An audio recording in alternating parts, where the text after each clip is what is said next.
iki ana naga sak gunung anaan kang bakal mangsa bocah iki. Iya, bakal ndak sirnake luwih dhisik.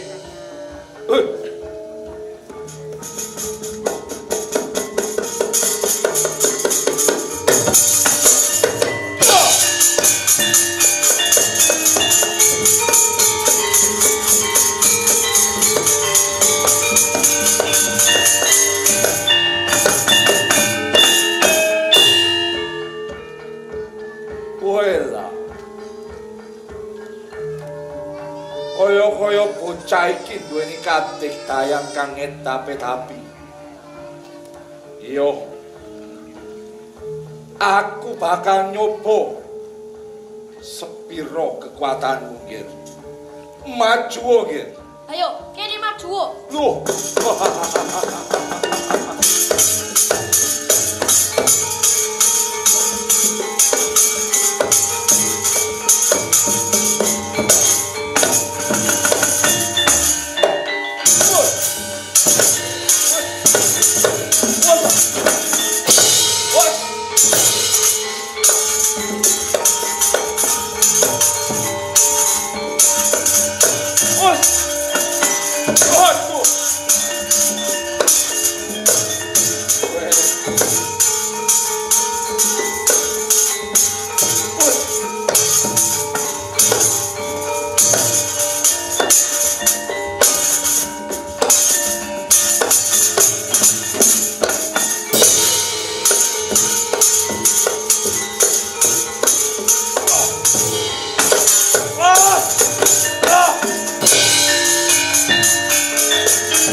Jebul sekti tenan kok.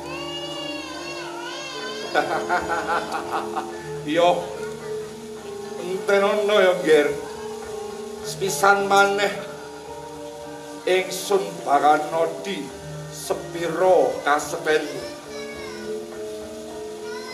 Mangkono Narendra Ngastina Sang Prabu Sentanumurti nodi kowe neter kasektene sang satriya muda arsa nglepasake kendhenging langkap cinandhet marang Sang Hyang Bathari Gangga.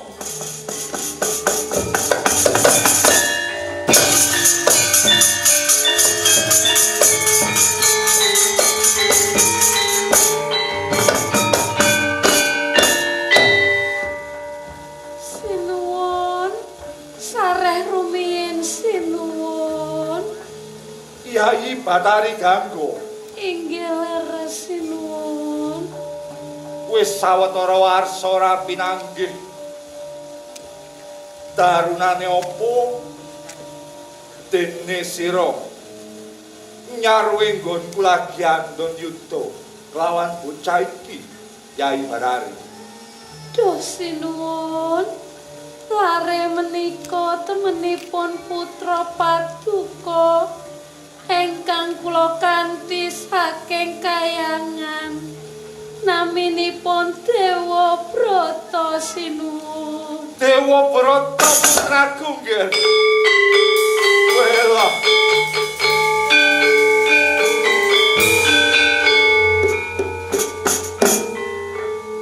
Wela dalah. Dewa Brata pun Rama njaluk pangapura ya, Ger. Ingsun iki temene Prabu Sentanu, ratu saka negara Ngastina. Sepisan maneh mapan pun bapa ora ngerti. Bapa njaluk ngapura pangapura ya, Ger. Duh sinuwun. Kyai Bathari. Sampun wancinipun Dewa Brata kedah tumurun ing Madyapata. Oh iya. Ngenger ing ngarsa paduka sinuwun. Kyai Bathari. Wis wiwit dina iki Dewa Brata pasrahna marang jeneng ingsun ya. Inggih sinuwun. Besok dewasaning Dewa Brata iya sira kang bakal gumanti ratu ana ing Ngastina.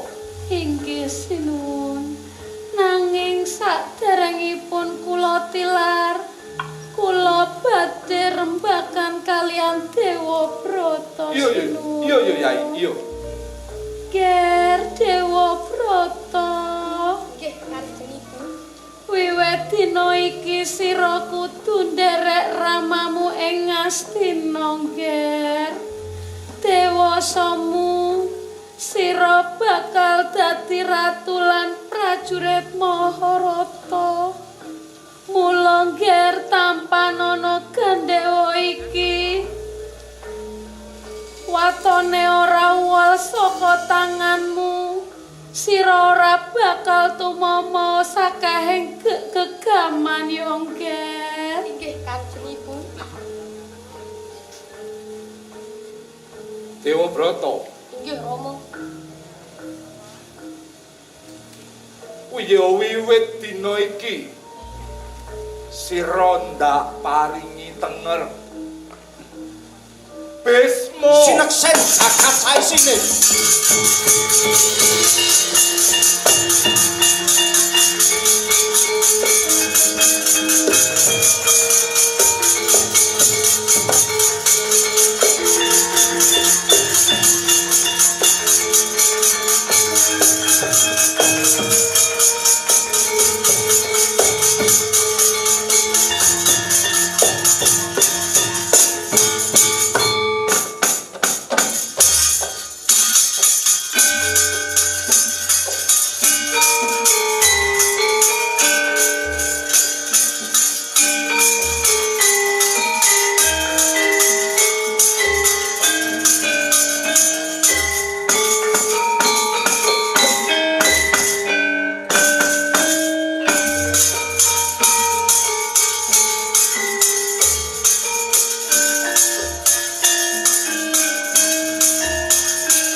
Walah.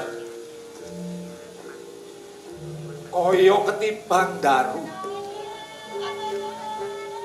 Dene aku pinanggih wanita kang sulistya ing warna ana ing papan kene. Pengageman Kanalendran, sinten jejuluk Paduka Sang Prabu?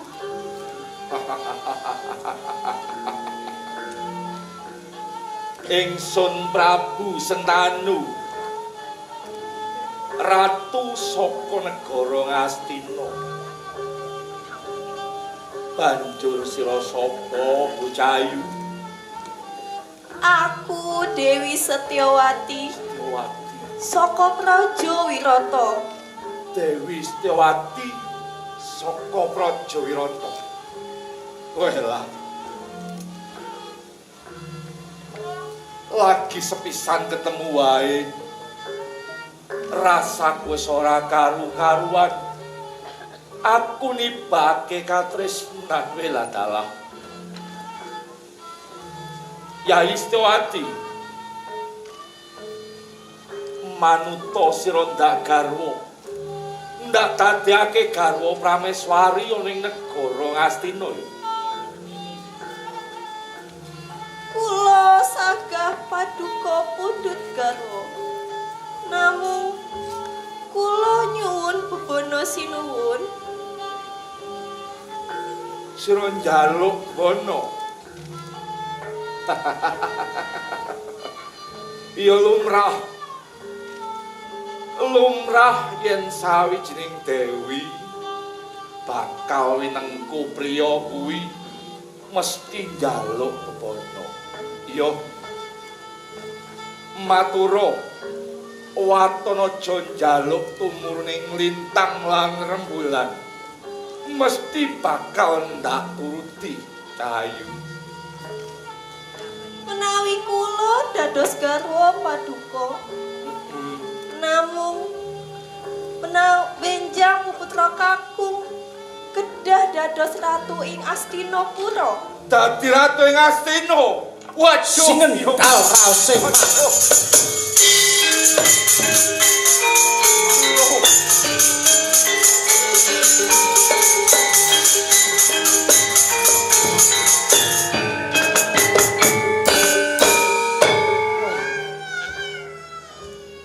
Wonten menapa Rama Prabu? Dewa Brata. Pun Rama bakal nglamar sawijining wanita kang sesile Dewi Setyawati saka Praja Wirata. Nanging abot bebanane Dewa Brata. Banjur menapa panyuwunipun Rama Prabu? Besok yen aku lan Setyawati kelakon peputra lan mijil kakung, kudu dadi ratu ing Astina ing kamangka. Sira Dewa Brata, sira Dewa Brata kang kudu dadi ratu ing Astina, banjur kepiye iki Dewa Brata? Rama Prabu. Kula aturi paduka sareh langkung rumiyin. Kula ingkang ngrampungi perkawis menika Rama Prabu.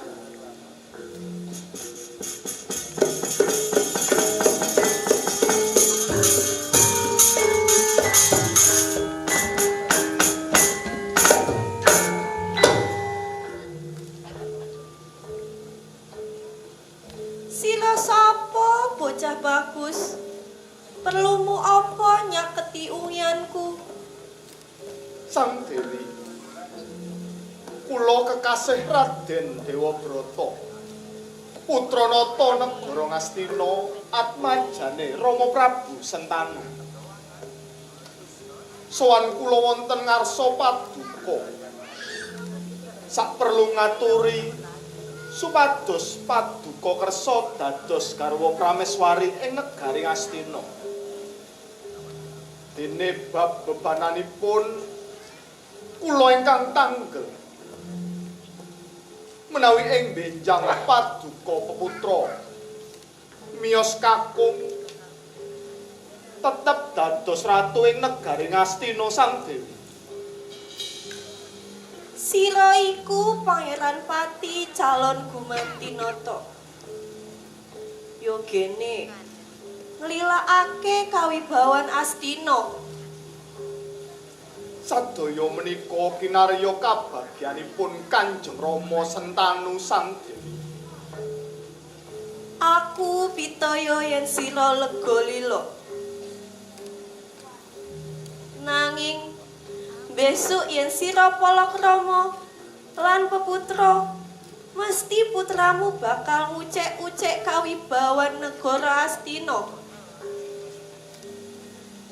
Menawi mekaten supados mboten tidha-tidha raos sing manah paduka. Kula aturi paduka miyarsakna kula badhe prasapa.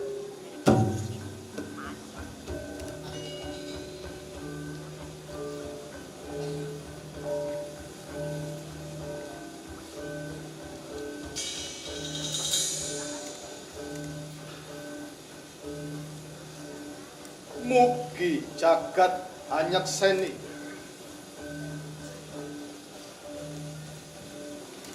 saklaminipun gesang ngantos kukuting yuswa Dewa Bratawadat boten badhe palakrama Terjumalah isine Cakaraya.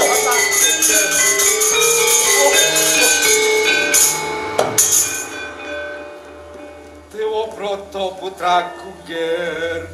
Konira prasata.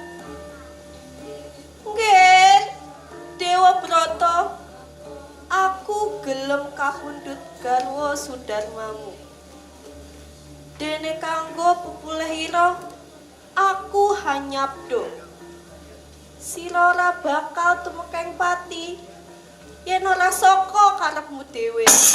Dewa Brata ora kalah.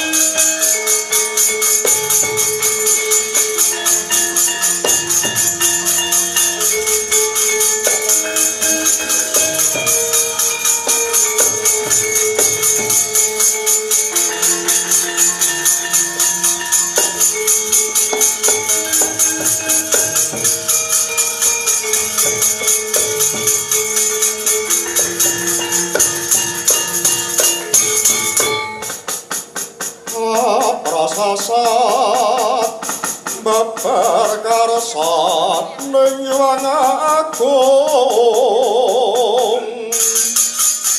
mulane pabuwa urip sang karsa miring kudu ikhlas lahir batin aja nganti namung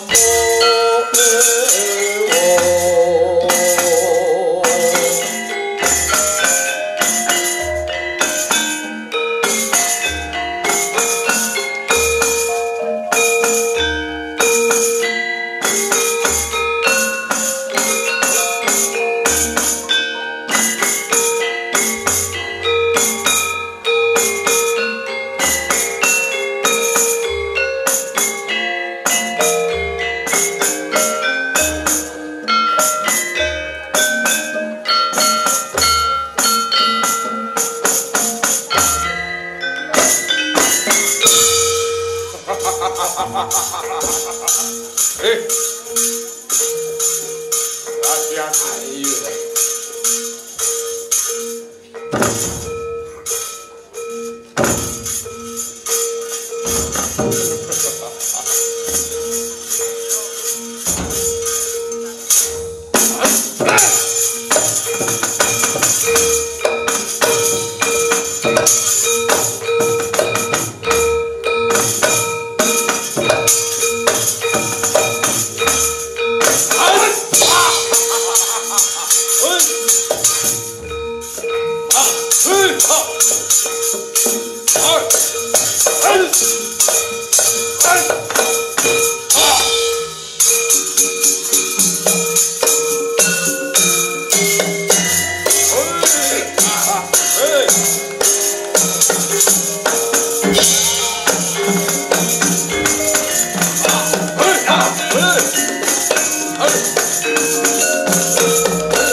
Anakku, putraku, Wahmuko lan Arimuko.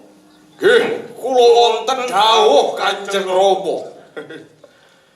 Iki akehing para raja panglamar. Wis masa bodho anggonmu murba, Mir. Senika mangestaken dawuh Kanjeng Rama. Sadaya para raja ditepungake ingsun Wahmuka putra negari Kasih. Kula kinarya bebanten ing yuda. Kula kadang tarunanipun Arimuka jenengku.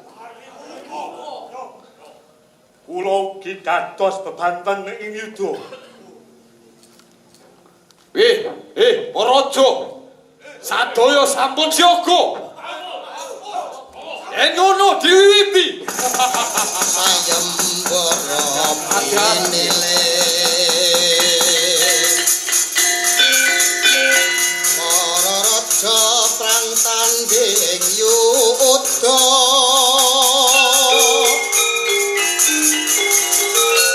Sayembara tanding rebut putri.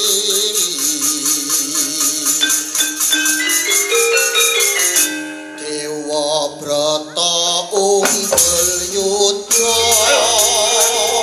Ayo,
katepang ana.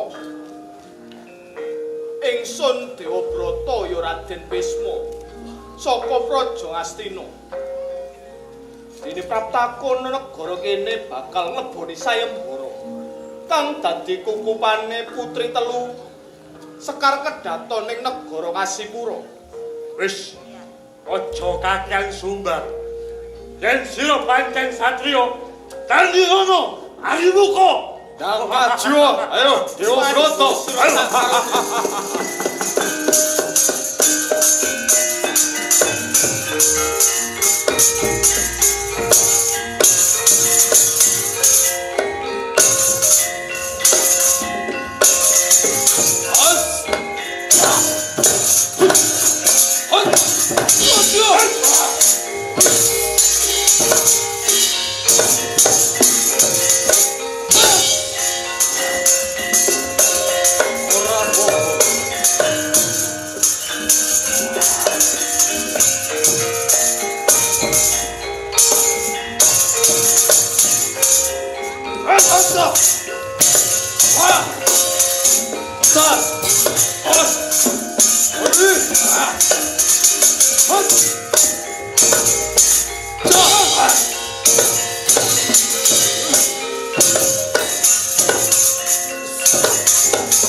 Kyai Gangkawastra tinumpangan jemparing kang sinaranan nulat liwah empu kunir lumawasake jenging langkap nameng coco asa padha saknalika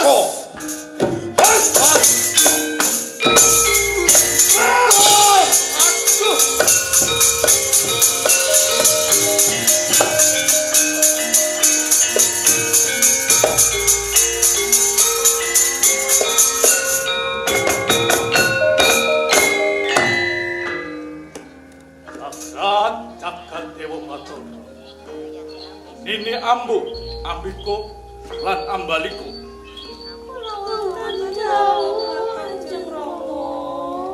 Iki wis dadi kodrating para dewa. Yen kadangmu, wahmuka lan arimuka kudu bali menyang alam yomane. Lan sira sakatrining putri dadi boyongane Raden Dewabrata nini. Ngestaken dawuh Kanjeng Rama. Raden Dewabrata. Kula titip sedaya anak-anak kula nggih Raden. Nggih, Paman Prabu. Dinten menika Putri Paduka badhe kula boyong wonten negaring Astina Paman Prabu. Wis ana nini melya Raden Dewabrata. Nggih Kanjeng Rama. Oh, angin itu tanpa nolak. Bina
Yatri sangkat pirangmu Surinang baginam peta hampir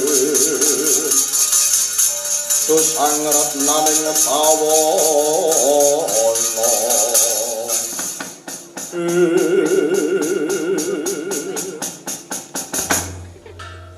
Mandhet iki sik Kyai sak katrine. Pun kula Raden. Dina iki aku bakal walaka kelawan sira kabeh wae. Yen to anggonku ngleboni sayembara kuwi. Sakyektine dudu kanggo aku pribadi, nanging kanggo kadang tarunaku ya kuwi Citrawirya lan Citrasena kang sadungkapan maneh dadi ratu ing negara Ngastina. Ananging kula sampun gadah pacangan Raden. Yai Ambo, Nuwun kula. yen kaya mangkono dina iki sira ndak paringi kamardikan. Ora ndak boyong ana praja Ngastina, mula enggal upadinen gegantilaning atimu Ambo. Repepeh praptane Prabu Salwa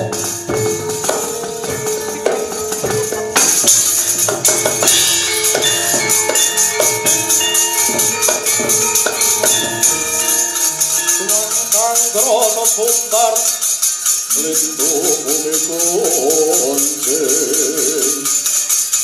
kumalut kuntor kato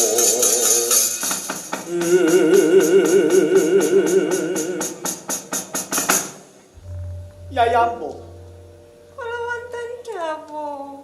jeneng sira aja cecaketan kelawan pun Kakang. Awit aku wis krungu pangabaran yen to jeneng sira kalenggan iki wis dadi kukupane satriya kae. Ananging sakmenika Ambo sampun dipun kamardikaken kalian Raden Dewabrata Kakang Mas. Bener Sang Prabu. Ambo wis tak paringi kamardikan. Mula enggal tampan ana pasuwitane Ambo, Sang Prabu. Sumbarmu kaya bisa mecah wesi gligen. Kisanak, aku iki sajejering Nalendra. Sutik yen nampa pawean liyan, ndak netelake kasatriyanku. Yen pancen jeneng sira satriya kene dibuktekake kanthi cara satriya pisanak. Yen pancen kuwi sing mbok karepake, sisan tak gawe patembaya. Yen sira bisa ngasorake kridaning Dewabrata, kowe wenang boyongi Dewi Ambo Sang Prabu. Kene morage maju.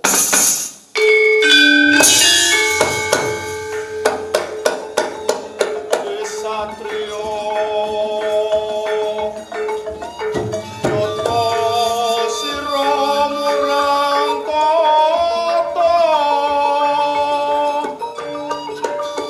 nantang tanding lawan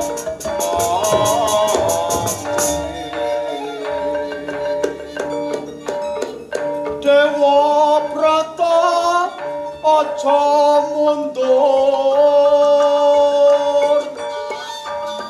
sira satriya utama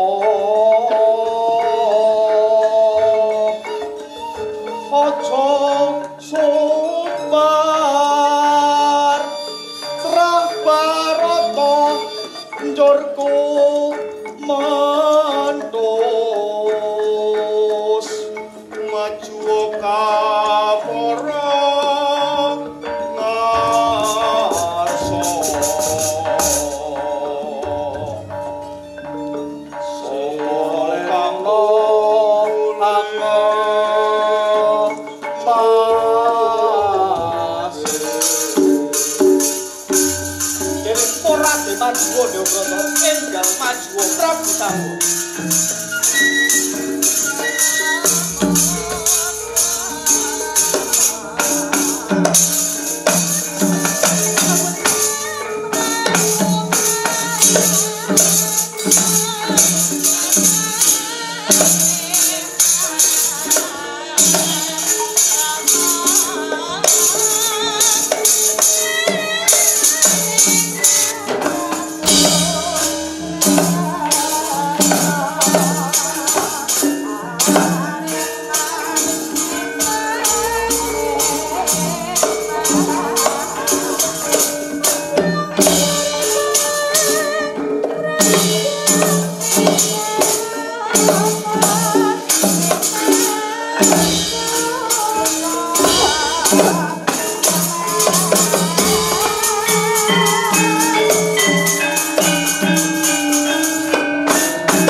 Mongso bodho wis tanpa pangandikan.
Aku ora bisa nampa pasuwitan.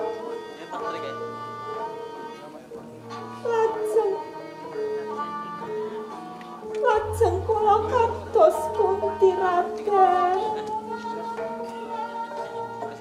Kula sampun kamboyong paduka. Kula kedah tetap sesandingan kelahian paduka Raden. Luwih becik sira bali menyang negaramu ampun. Boten Raden. Kula tetep derek paduka Raden. Ora bisa. Sira tetep kudu bali ampun. Utang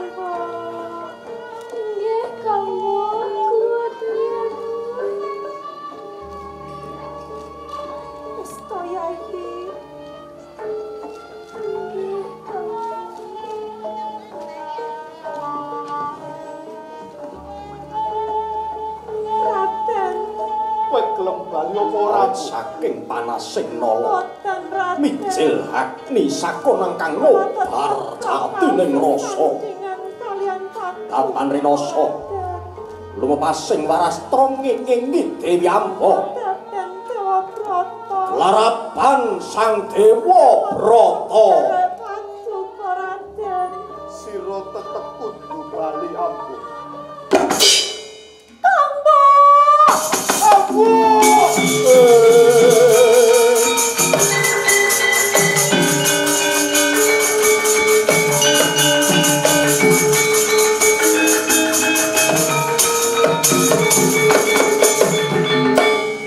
Dewi Amba kasangsaya.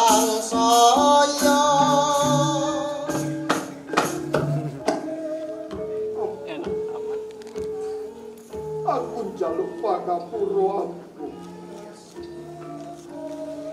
Sampun dados penggalih Raden. Pun kakang uga tresna kelawan jeneng sira nanging ambu. Aku wis nate prasapu.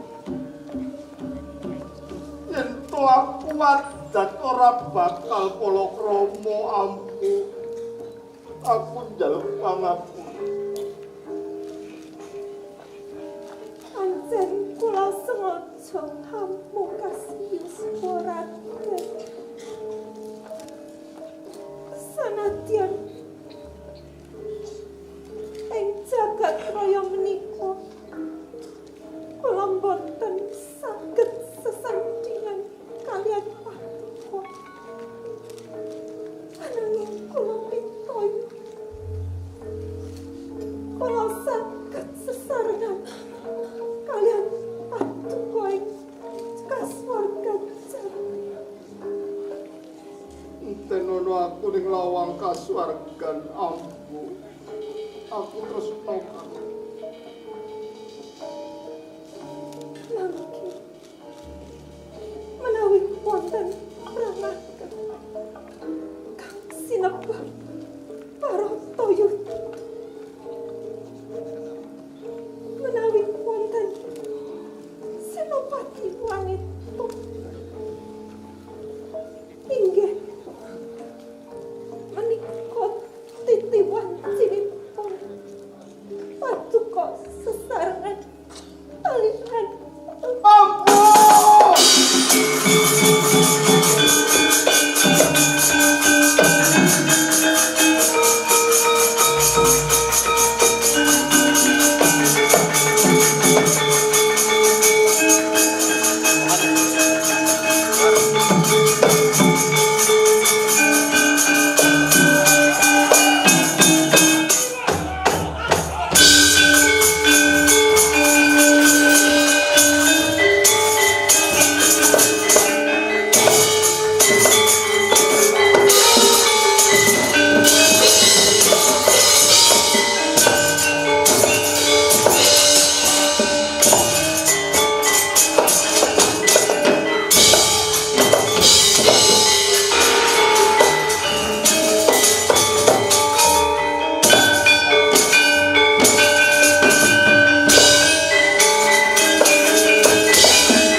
Aku Dewa Brata ya Resi Bisma kang bakal amiwiti perang gedhe.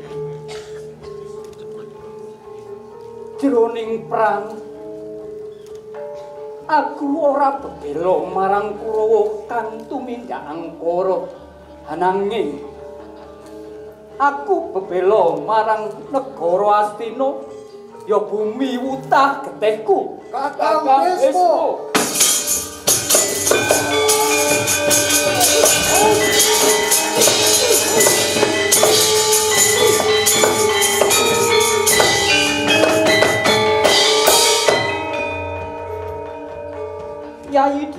Utara lan Pratsangka.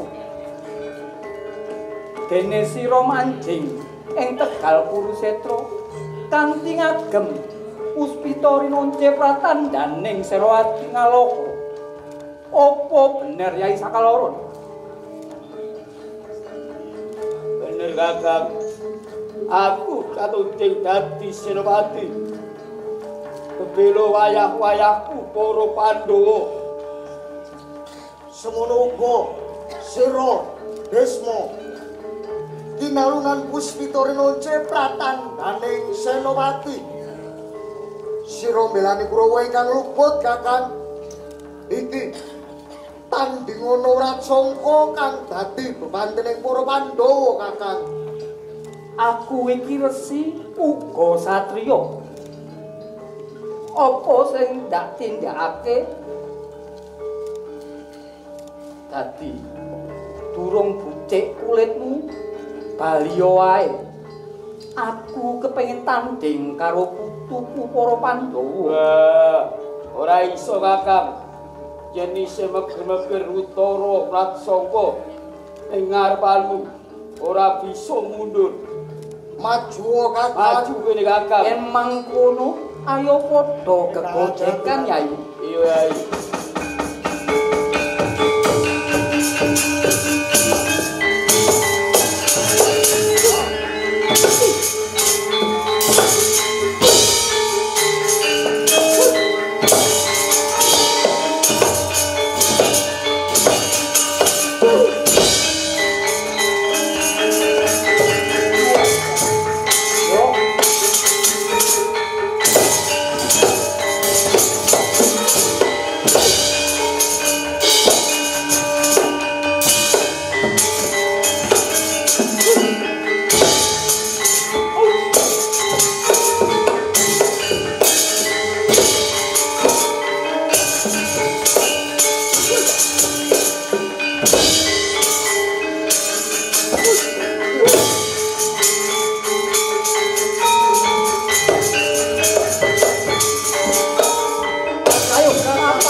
gojekan kowe Yai. Ayo, tanpa nono pusaka kasesering ayuda menggih Resi Bisma Sigra mentang langkap Dwi Warastra ngenerat Enutara yang Wratsangka mubruk sami sakala.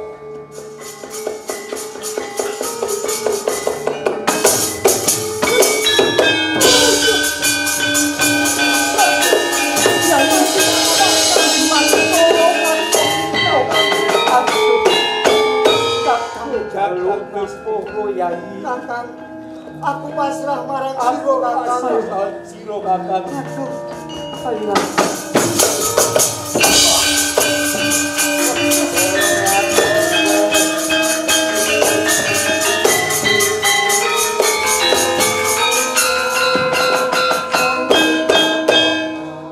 Yayi Seto, kene mangar-mangar parsoyanmu Yayi. Ojo tambuh kowe Kakang Bisma. Mesti wae aku murino. Mergo aku nyumurupi adi-adiku. Utara lan Wratsangka. Gugur saka tanganmu.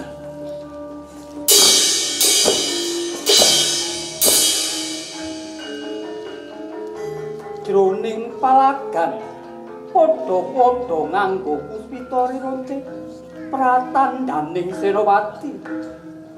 Dadi ustrep perang yen ora mateni dipateni. Lah gene jeneng sira manjing palagan tanpa puspita rinonce pratandaning Senopati nara pranatan ning Baratayuda ndak anggap gajah medal saka wantilan nilar rati Yai. Ora hidup. Ora hidup. Pancen aku dudu senopatining para Pandhawa. Nanging dina iki kowe kudu tanding lawan Seta. Sapa sing pralaya? Bisma apa Seta?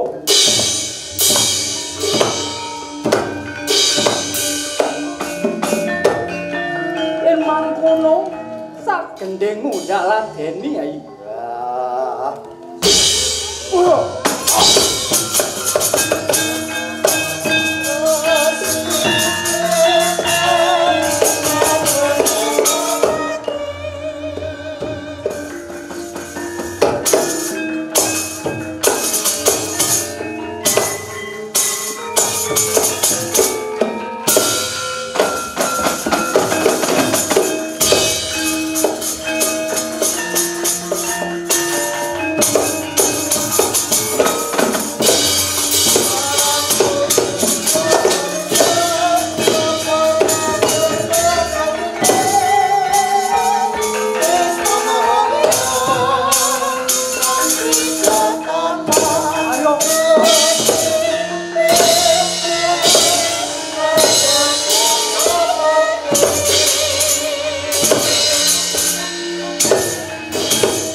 Ayo, tokno kapriwaranmu.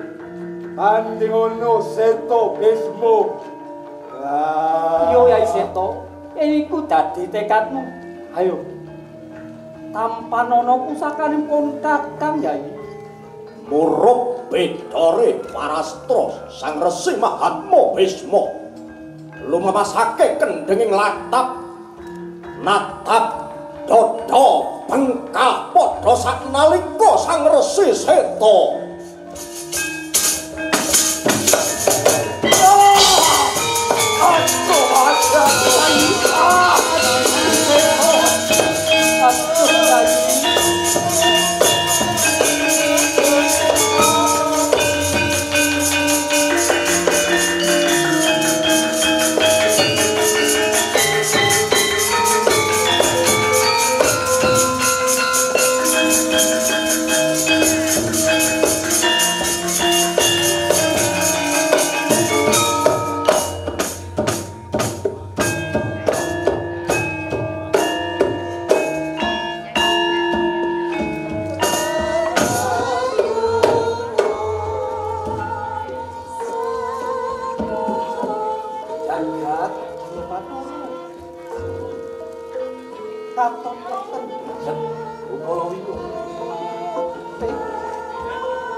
Yai Samyatsu.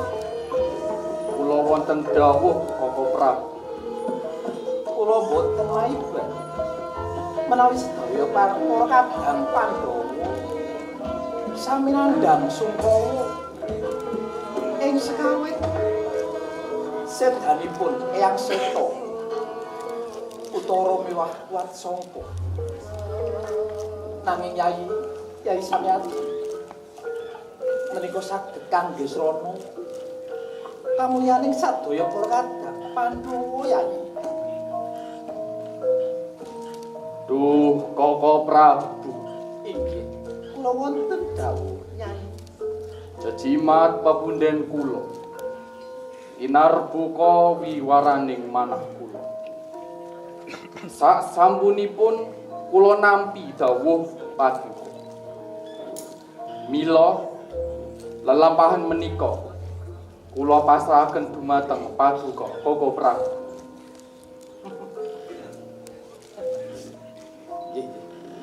Inggih. Matur gening panuwun Nyai Samyaji. Paduka maringi ing perkawis menika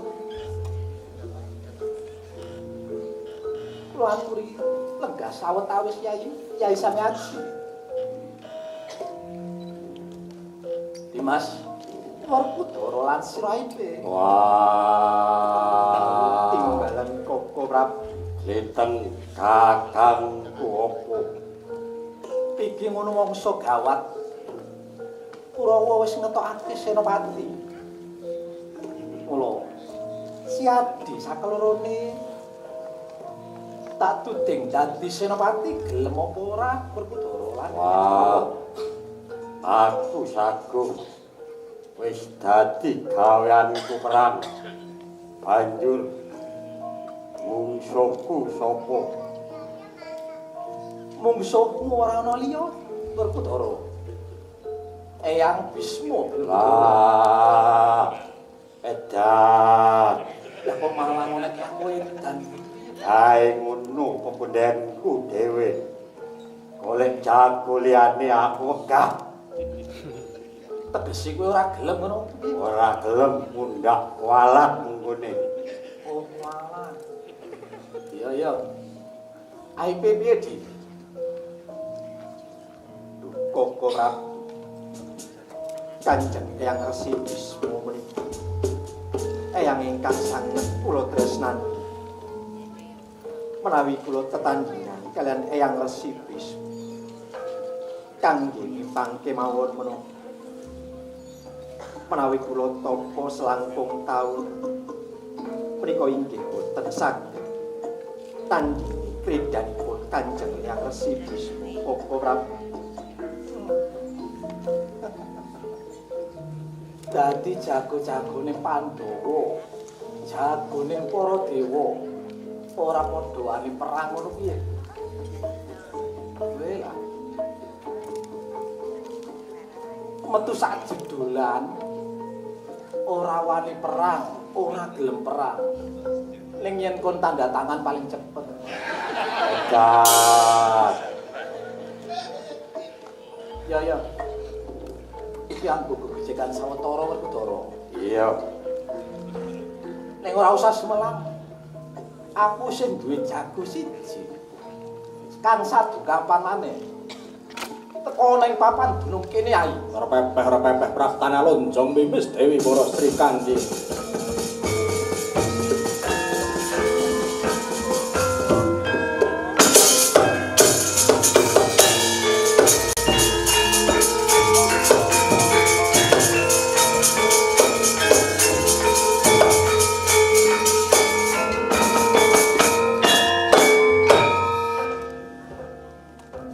Yayu Para Sri Kandi.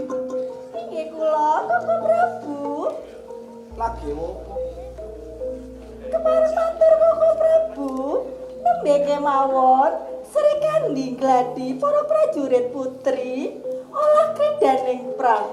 Bagus. Kangge ngawekani mbok pilih sawanci-wanci katempuhan Pancabaya. Ubayane boten blenjani Koko Prabu. Bagus. Pakaryan kang becik dienggo selawasi ya Sekanti. Inggih Koko Prabu. Kaget. Jeneng sira tak timbali sewatana kene. Inggih leres Koko Prabu. Adem panas sarenduning badan dupi nampi timbalan Koko Prabu. Wonten dawuh menapa Koko Prabu? Iki jago-jagoning para dewa. Kadangmu kabeh para Pandhawa padha keok. Ora gelem perang. Mongko iki mangsa baya. Perang Baratayuda wis dumadi. Mula Sri Kandi. Inggih kula. Kowe gelem apa ora tak dadekke Senopati Sri Kandi? Madeg Senopati Koko Prabu. Bener. Koko Prabu jejereng prajurit prajurit bebasan putung kabalangna remuk kasawurna menawi kangge para Pandhawa kula sagah Koko Prabu saestu kula sagah Koko Prabu. Sabar, sing sabar. Latihan sprene ora apal. Kok ya ngerti Koko Prabu? Bojone sapa ya?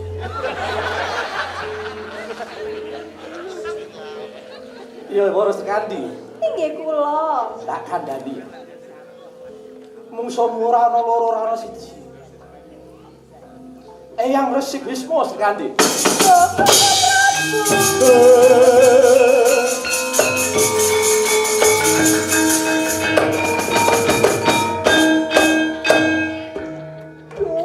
Prabu.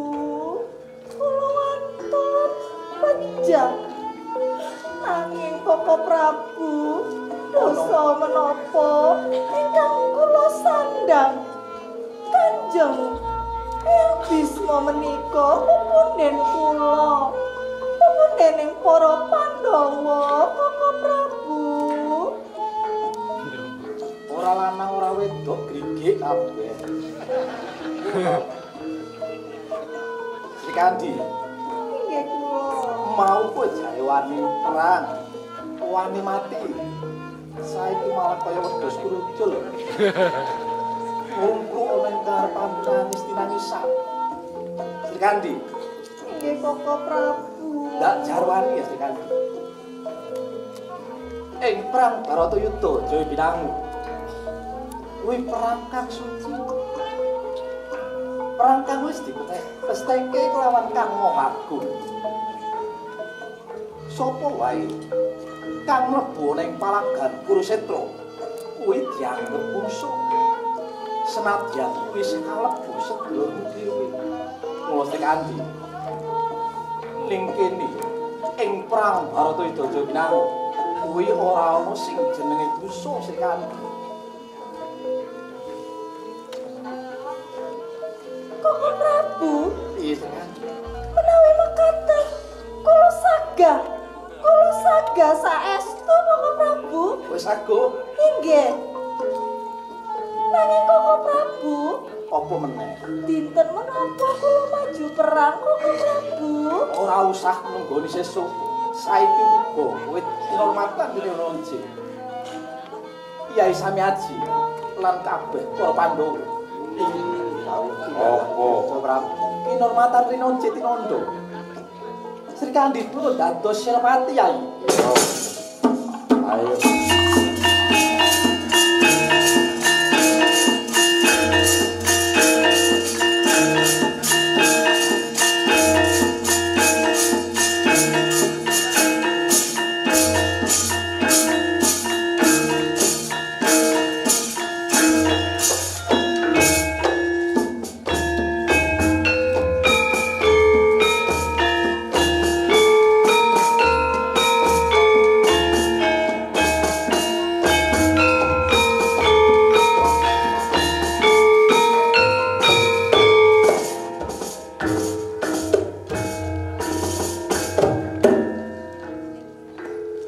Bombong rasane atiku kinalungan sekar melati Rinonjen. Aku Sri Kandi dadi senopati ing para Pandhawa. Kanjeng Eyang Wara Bisma Sri Kandi ingkang mapangaken kridane paduka Kanjeng Eyang.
kabeh wae.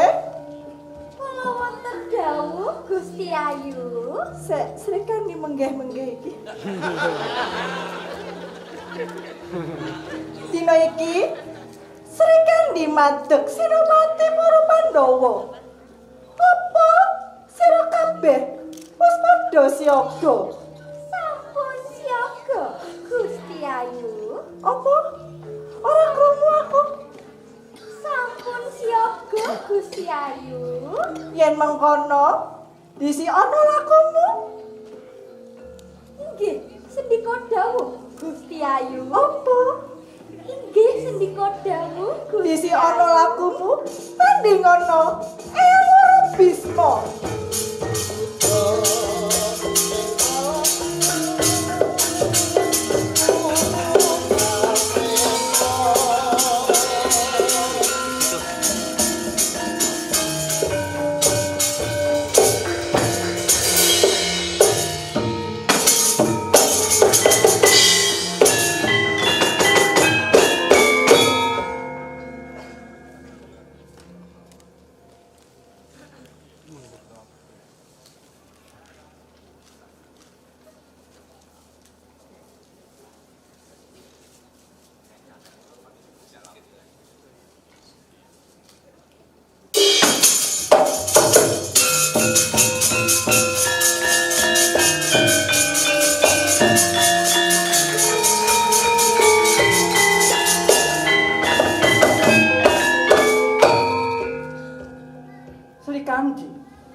Inggih kula Kanjeng Eyang. Sira manjing Tegal Kurusetra kanthi ngagem puspita rinunce pratandaning Senopati. Apa bener Sri Kandi? Dina menika Sri Kandi dadi senopating para Pandhawa Kanjeng Eyang. Welah. Ora wedi nyawang gelaring palagan. Kula mboten ajrih ningali kecraping gegaman Kanjeng Eyang. Gus. Ora gigrik marang punean. Kanjeng Eyang, kula sampun lila lan legawa umpami kula pejah wonten asta paduka Kanjeng Eyang. Yen mangkono aja waton sumbang. Ayo dinyatake Sri Kandi. Monggo kula ladosi Kanjeng Eyang. Apano? Yang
tanganmu Srikandi. Yo, ayo dilanjutke.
kasektenmu Srikandi.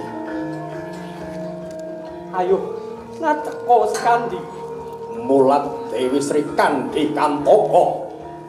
Ana cahya kang anjok saking wiyati. Tubuh punika suksma Sang Dewi Ambuh amabak mustikaning batin Resi Bisma. Arsa manjing wonten anggane Dewi Srikandi.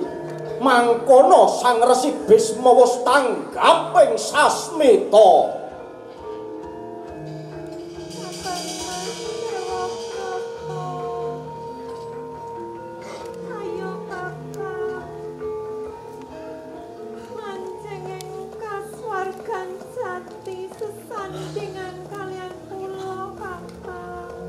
Ambo, Yayi Ambo. Yo, aku bakal sumilih Gendewa. Dimen pusaka bisa tumomo ing anggatku Yayi. Srikandi, tamakno pusakamu ing anggatku.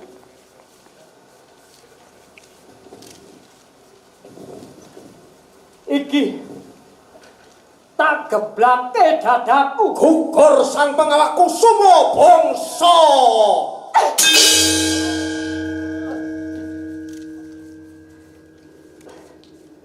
Ambo.